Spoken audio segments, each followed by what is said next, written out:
कहानी की शुरुआत में हम रेड पपी को देखते हैं जो एक पुराने वीरान पड़े घर में अपनी मोम और भाइयों के साथ रहता है। वो सब खुश थे, पर एक दिन वहाँ स्ट्रीट डॉग को पकड़ने वाले लोग आ जाते हैं जो सभी को पकड़कर अपने साथ ले जाते हैं। लेकिन उनका ध्यान रेड पपी पर नहीं जाता और वो गेट बंद करके वहाँ से चले जाते हैं। रेड पपी वहाँ से निकलने की काफी कोशिश करता है, लेकिन वो कामयाब नहीं होता। अगले सीन में हम एमिली को देखते हैं जिसको उसके क्लासमेट परेशान करते रहते हैं क्योंकि एमिली स्कूल से मिले स्कॉलरशिप से अपनी पढ़ाई कर रही होती है, जिसकी वजह से उसके क्लासमेट्स को लगता है कि एमिली बहुत गरीब है और वो एमिली का इंसल्ट करती रहती है। घर आने पर एमिली की माँ से बताती है कि उन्हें कुछ काम से शहर से बाहर जाना पड़ रहा है, इसीलिए वो चाहती है कि वो जब तक वापस न आ जाए एमिली अपने अंकल केसी के साथ रहे। लेकिन एमिली अपने अंकल केसी के साथ रहने से साफ साफ मना कर देती है क्योंकि केसी एक लापरवाह किस्म का आदमी होता है जो एक मिनी वैन में रहता है और खुद के लिए जॉब ढूंढता रहता है,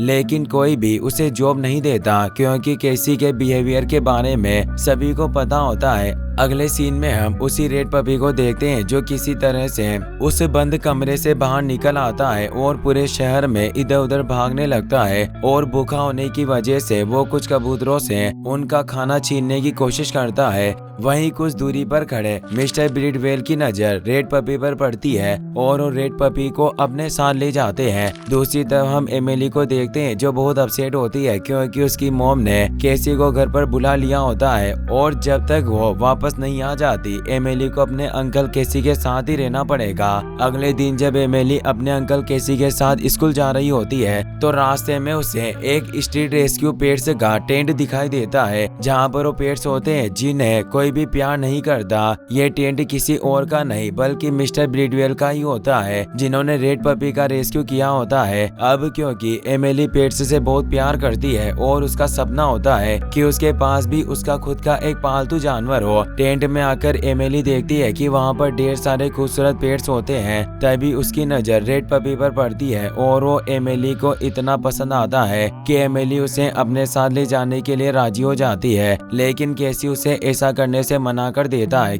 क्योंकि कॉलोनी का लैंडलॉर्ड कॉलोनी में डॉग्स रखने के सख्त खिलाफ होता है। अब केसी एमिली को लेकर वहाँ से निकल जाता है और अब एमिली अपने स्कूल में आती है तो रोज की तरह एक बार फिर से उसके क्लासमेट्स उसका मजाक उड़ाने लगते हैं जिससे एमिली को बहुत ही बुरा लगता है। लेकिन एमिली का बेस्ट फ्रेंड ओवन एमिली को समझाता है कि उसे उनकी बातों पर ज्यादा ध्यान नहीं देना चाहिए। अब एमिली जब अपने क्लास में आती है तो उसकी कैन से भरी प्लास्टिक फट जाती है जिसकी वजह से उसे एक बार फिर से पूरे क्लास के सामने शर्मिंदा होना पड़ता है। इसके बाद एमिली दुखी होकर अपने घर वापस आ जाती है और केसी से बात किए बिना ही अपने कमरे में चली जाती है क्योंकि आज जो एमिली के साथ उसके स्कूल में हुआ होता है उस सब से एमिली बहुत दुखी होती है। तभी एमिली को रेड पपी की याद आती है और वो नेट पर रेड पपी के बारे में सर्च करने लगती है। तभी वो देखती है कि उसका बैग हिल रहा होता है और जब वो अपने बैग में पास जाकर देखती है तो उसमें वही रेड पपी होता है जिसे एमिली ने ब्रिडवेल के टेंट में देखा था।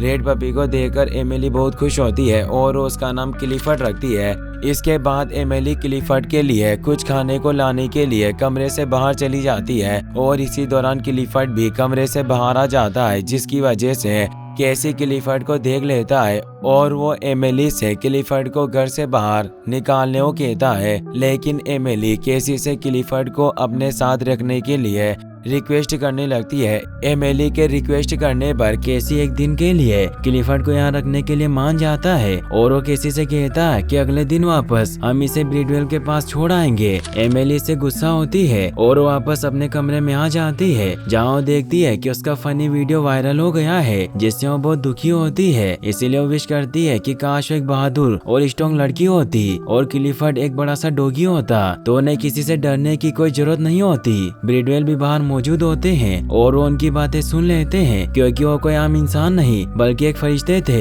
एमिली क्लिफर्ड के साथ अपने बेड पर सो जाती है। सुबह जब एमिली की नींद खुलती है तो वो देखती है कि क्लिफर्ड एक बड़े से जायंट डॉगी में बदल गया है। क्लिफर्ड को एक जायंट डॉगी के रूप में देखकर एमिली को कुछ भी समझ नहीं आ रहा था कि आखिर ये सब कैसे हुआ। इसके बाद वो केसी को इस बारे में बताने के लिए जाती है लेकिन केसी एमिली की बातों पर ज्यादा ध्यान नहीं देता। लेकिन जैसे ही वो अपने कमरे से बाहर निकलता है तो क्लिफर्ड को देखकर डर जाता है और पूरे कमरे में अपनी जान बचाकर भागने लगता है। लेकिन एमिली केसी को समझाती है कि उसे क्लिफर्ड से डरने की कोई जरूरत नहीं है, क्योंकि क्लिफर्ड अभी भी अंदर से एक छोटा पपी ही है। तभी उसे एमिली की मॉम का कॉल आता है, लेकिन केसी ये बोलकर कॉल कट कर देता है कि यहाँ सब कुछ ठीक है। वो क्लिफर्ड के बड़े होने की वजह से परेशान होते हैं। तभी वहाँ पर मिस्टर पेकर्ड भी पाइपलाइन ठीक करने के लिए आ जाते हैं, जिससे केसी और एमिली परेशान हो जाते हैं और वो पेकर्ड से क्लिफर्ड को छिपाने के लिए उसे एमिली के कमरे में छुपा देते हैं, क्योंकि अगर पेकर्ड को क्लिफर्ड के बारे में पता चला तो उन्हें कॉलोनी से बाहर निकाल देंगे। केसी और एमिली बहुत मुश्किल से किसी तरह क्लिफर्ड को पेकर्ड की नजरों से बचा लेते हैं। पेकर्ड के पाइपलाइन ठीक करके जाने के बाद केसी एमिली से कहता है कि उन्हें अब जल्द से जल्द क्लिफर्ड को ब्रिडवेल को वापस कर देना चाहिए। लेकिन एमिली केसी की बातों से एग्री नहीं करती, क्योंकि उसे लगता है कि क्लिफर्ड को कोई बीमारी हो गई है, जिसकी वजह से वो साइज में इतना बड़ा बन गया है। इसीलिए हमें क्लिफर्ड को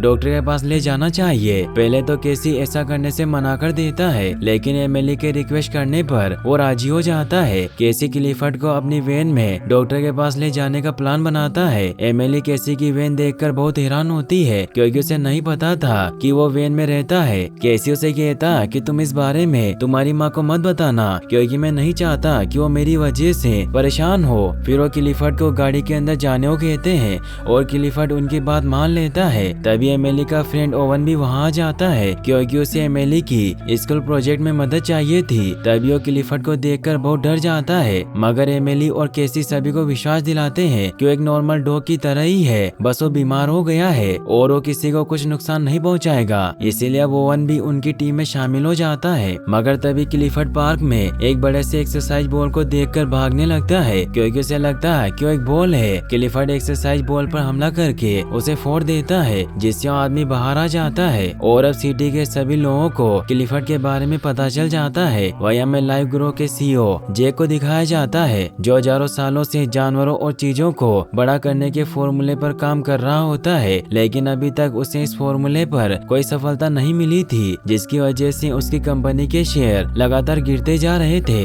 मगर तभी उसे सोशल मीडिया पर क्लिफर्ड के बारे में पता चलता है, क्योंकि क्लिफर्ड की फोटो सोशल मीडिया पर बहुत वायरल हो रही थी। क्लिफर्ड को देखकर जेक को आइडिया आता है कि अगर वो किसी तरह से ये साबित करने में कामयाब हो जाए कि क्लिफर्ड का साइज उसके फॉर्मूले की वजह से बड़ा है, तो इन्वेस्टर एक बार फिर से उसकी कंपनी में इन्वेस्ट करना शुरू कर देंगे, जिससे उसकी पैसों की सारी प्रॉब्लम सोल्व हो जाएगी। वही एमिली क्लिफर्ड को लेकर डॉक्टर के पास पहुंच जाती है, लेकिन डॉक्टर इन्हें बताता है कि क्लिफर्ड को कोई बीमारी नहीं है और वो पूरी तरह से स्वस्थ है। यहाँ पर हॉस्पिटल की रिसेप्शनिस्ट ने बताती है कि अब ब्रिडवेल ही क्लिफर्ड को ठीक कर सकता है, क्योंकि अभी तक जितने भी यूनिक जानवरों के केस सामने आए हैं उन सभी के पीछे ब्रिडवेल का ही हाथ है। इसलिए अब एमिली किसी भी तरीके से ब्रिडवेल के पास पहुंचना चाहती है, ताकि वो क्लिफर्ड को वापस से नॉर्मल कर सके। लेकिन उन्हें ब्रिडवेल का एड्रेस पता नहीं होता।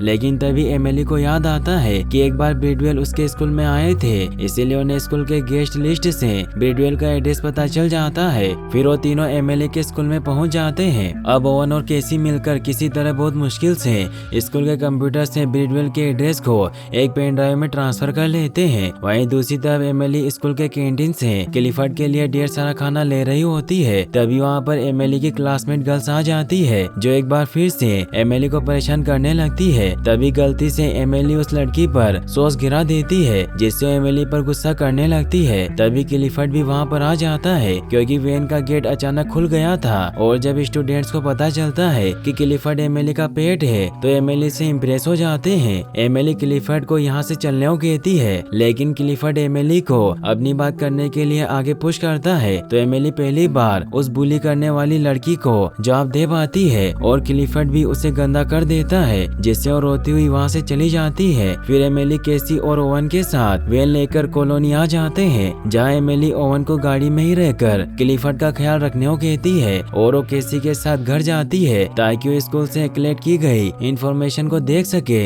लेकिन वो देखते हैं कि उनके घर पर ताला लगा है, क्योंकि मिस्टर पेकर्ड ने उनके अपार्टमेंट को सील कर दिया था, क्योंकि जेक ने पेकर्ड को क्लिफर्ड की फोटो दिखा दी थी, जिससे पेकर्ड को लगता है कि एमिली उसके मना करने के बावजूद भी अपने पास पेट रख रही है। इससे वो बहुत परेशान हो जाते हैं। वहीं बाहर ओवन क्लिफर्ड को पानी पिला रहा होता है। तभी एमिली का पड़ोसी जार्विस अपने डिश एंटीना को सही कर रहा होता है, लेकिन वो गलती से खुद ही डिश के साथ लटक अटक जाता है, जिससे उसकी वाइफ काफी डर जाती है और वो दोनों जोर से चिल्लाने लगते हैं। क्लिफर्ड भी उनकी आवाज सुन लेता है, इसीलिए उस तरफ बढ़ने लगता है और वो जार्विस के गिरने से पहले ही उन्हें पकड़कर उनकी जान बचा लेता है, जिससे पूरी कॉलोनी वाले बहुत खुश होते हैं। और ओवन सभी को बताता है कि डॉग एमिली का है, जिससे एमिली को थैंक्स कहते हैं। ओवन जार्विस की वाइफ से लैपटॉप ले लेता है, जिससे ओवन को स्कूल के डेटा से पता चलता है कि ब्रिडवेल अपना इलाज कराने के लिए कल हॉस्पिटल आने वाले हैं। केसी बहुत उदास होता है क्योंकि उसने एमिली की माँ से वादा किया था कि वो घर और एमिली का ख्याल रखेगा, लेकिन उसने सब कुछ बिगाड़ दिया। और वो एमिली को बताता है कि तुम्हारी माँ कॉलेज के लिए इंग्लैंड जाना चाहती थी, लेकिन फिर हमारी माँ की मौत हो गई और वो मेरा ख्याल रखने के लिए यही रहने लगी, इसलिए मैं उसे नहीं बताना चाहता कि मैं वैन में रहता हूँ, क्योंकि वो मेरी वजह से परेशान होगी और उसने मेरे लिए बहुत कुछ किया है। तभी ओवन वहाँ आकर उन्हें बताता है कि मुझे पता चला कि ब्रिडवेल का बेनेडिक्ट हॉस्पिटल में इलाज चल रहा है। फिर वो वहाँ जाने के लिए निकलने लगते हैं, लेकिन तभी वहाँ पर जेक आ जाता है, जो एमिली से कहता है कि क्लिफर्ड मेरा डॉग है जो एक्सपेरिमेंट से इतना बड़ा बन गया है। लेकिन जब एमिली उसे बताती है कि क्लिफर्ड उसके पास तब से है जब वो छोटा था, तो जेक समझ जाता है कि अब उसकी बातों का कोई फायदा नहीं होने वाला, जिस वजह से जेक का एक आदमी क्लिफर्ड की बॉडी में जेक की कंपनी का चिप इंजेक्ट कर देता है, जिससे अब जेक लीगली प्रूव कर सकता है कि क्लिफर्ड उसका डॉगी है। जब एमिली ये सब देखती है तो क्लिफर्ड को वहाँ से भागने को कहती है। अब एमिली किसी तरह बहुत मुश्किल से क्लिफर्ड को लेकर वहाँ से भागने लगती है, जिसमें कॉलोनी के लोग भी उनकी मदद करते हैं। केसी जेक के आदमियों को रोकने लग जाता है और एमिली और ओवन क्लिफर्ड को वैन में लेकर वहाँ से निकलने लगते हैं, जिसकी वजह से एमिली को खुद गाड़ी ड्राइव करनी पड़ती है। अब एमिली और ओवन मुश्किलों का सामना करते हुए किसी तरह ओवन के घर पर पहुँच जाते हैं और कुछ देर बाद केसी भी वहाँ पर आ जाता है। वो ओवन के घर को देखकर बहुत हैरान होता है क्योंकि वो बहुत आलीशान था। तो ओवन उसे बताता है कि मेरे डैड बहुत बड़े बिजनेसमैन है। एमिली को उसकी मॉम का कॉल आ जाता है, तो केसी एमिली की मॉम को झूठ बोल देता है। ओवन का डॉग क्लिफर्ड से दोस्ती करने लगता है, लेकिन गलती से क्लिफर्ड उसे निकल जाता है, मगर फिर उसे बाहर निकाल देता है, जिससे सभी डर जाते हैं और फिर वो क्लिफर्ड को खाना खिलाते हैं। वहीं जेक पुलिस इंस्पेक्टर को विश्वास दिलाने में कामयाब हो जाता है कि क्लिफर्ड उसका डॉगी है जो एक्सपेरिमेंट की वजह से इतना बड़ा बन गया, और अगर सही समय पर उसका इलाज नहीं किया गया तो पूरे शहर में इन्फेक्शन फैल जाएगा। जेक की बात सुनकर पुलिस इंस्पेक्टर क्लिफर्ड को पकड़कर लाने वाले पर इनाम घोषित कर देता है। वहीं दूसरी तरफ ओवन एमिली और केसी को क्लिफर्ड को अपने डेट के सफारी में छोड़ने को कहता है, क्योंकि ओवन के डेट का कोरिया में पर्सनल एक बहुत बड़ा सफारी पार्क होता है। इसीलिए उन्हें बताते हैं कि कल रात एक शिप हांगकांग के लिए रवाना होने वाली है, जिसमें क्लिफर्ड सुरक्षित सफारी पार्क में पहुंच सकता है जहां सेफ रहेगा। लेकिन एमिली क्लिफर्ड को खुद से दूर भेजना नहीं चाहती और वो केसी को बताती है कि जब मेरे पास कोई दोस्त नहीं था तो क्लिफर्ड ने मुझे हौसला दिया था। इस पर केसी एमिली को समझाता है कि क्लिफर्ड सेफ नहीं है, इसीलिए हमें उसे सफारी में भेजना होगा। लेकिन एमिली उसकी बात नहीं सुनती, तो केसी उससे डील करता है कि अगर कल शाम तक ब्रिडवेल उन्हें मिल गए तो क्लिफर्ड कहीं नहीं जाएगा, और अगर नहीं मिले तो क्लिफर्ड को हांगकांग के सफारी में जाना होगा। तो एमिली मान जाती है। अगले दिन हॉस्पिटल में ब्रिडवेल को ढूंढने के लिए पहुंच जाते हैं, लेकिन यहाँ आने पर इन्हें पता चलता है कि ब्रिडवेल की पहले ही मौत हो चुकी है। यह खबर सुनकर एमिली बहुत दुखी होती है, क्योंकि अब उसके पास क्लिफर्ड को सफारी पार्क भेजने के अलावा कोई रास्ता नहीं बचा होता। फिर एमिली दुखी मन से किसी तरह क्लिफर्ड को नाव के रास्ते सफारी पार्क की तरफ भेज देती है। क्लिफर्ड को खुद से दूर जाने पर एमिली बहुत दुखी होती है और क्लिफर्ड भी एमिली से अलग होकर परेशान होता है। अब अगले दिन इन्हें पता चलता है कि ब्रिडवेल अभी भी जिंदा है, और तभी वहाँ पर ओवन भी आ जाता है, जो इन्हें बताता है कि ब्रिडवेल ने उनके शहर में ही अपना टेंट लगाया है। तभी न्यूज से इन्हें पता चलता है कि क्लिफर्ड को रास्ते में जेक ने पकड़वा लिया है और उसे लैब में एक्सपेरिमेंट के लिए लेकर जा रहे हैं। ये खबर देखकर एमिली, केसी और ओवन अपने पड़ोसियों के साथ क्लिफर्ड को जेक के लैब से छुड़वाने के लिए निकल जाते हैं। जेक के कंपनी के बाहर पहुंचने पर वो देखते हैं कि जेक अपने इन्वेस्टर से झूठ बोल रहा होता है कि क्लिफर्ड उसके एक्सपेरिमेंट की वजह से इतना बड़ा बना है और उन्हें अपनी कंपनी में इन्वेस्ट करने का कहता है।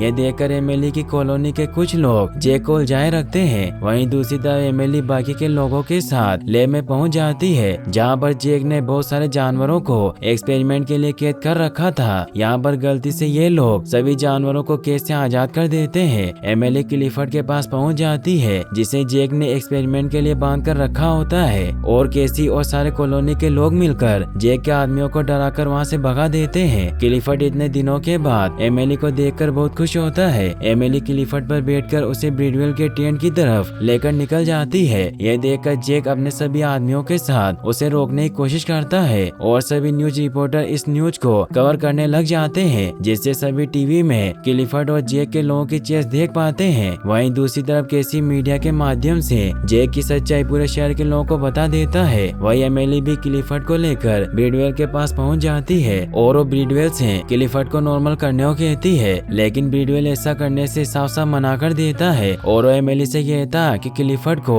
उसने नहीं बल्कि एमिली के प्यार ने बड़ा बनाया है और अब एमिली को ही क्लिफर्ड की सुरक्षा करनी होगी। वहाँ चारों तरफ बहुत ज्यादा भीड़ इकट्ठा हो जाती है, इसीलिए एमिली वहाँ मौजूद सभी लोगों के सामने एक इमोशनल स्पीच देती है। वो कहती है कि हमारे समाज में सभी को रहने का अधिकार है, चाहे वो किसी भी नस्ल, रंग, कद और धर्म का हो, और हम ये बात अच्छे से जानते हैं कि जो सबसे अलग होते हैं वो इतिहास रचते हैं। एमिली की बातें सुनकर वहाँ मौजूद सभी लोगों को एहसास हो जाता है कि क्लिफर्ड को भी बाकी के नॉर्मल डॉग की तरह जिंदगी जीने का पूरा अधिकार है, इसलिए एमिली का साथ देते हैं। एमिली की माँ भी वहाँ पर आ जाती है और वो ये सब देखकर बहुत खुश होती है। तभी वहाँ पर जैक पुलिस ऑफिसर के साथ आ जाता है और वो पुलिस ऑफिसर को क्लिफर्ड की बॉडी में अपनी कंपनी की चिप चेक करने को कहता है ताकि वो साबित कर सके कि क्लिफर्ड उसका डॉग है। लेकिन जब ऑफिसर क्लिफर्ड की बॉडी को स्कैन करता है तो उसमें कुछ भी नहीं मिलता, क्योंकि ब्रिडवेल ने अपने जादू का इस्तेमाल करके जैक की चिप को क्लिफर्ड की बॉडी से अलग कर दिया था, क्योंकि वो एक फरिश्ता थे। चिप न मिलने की वजह से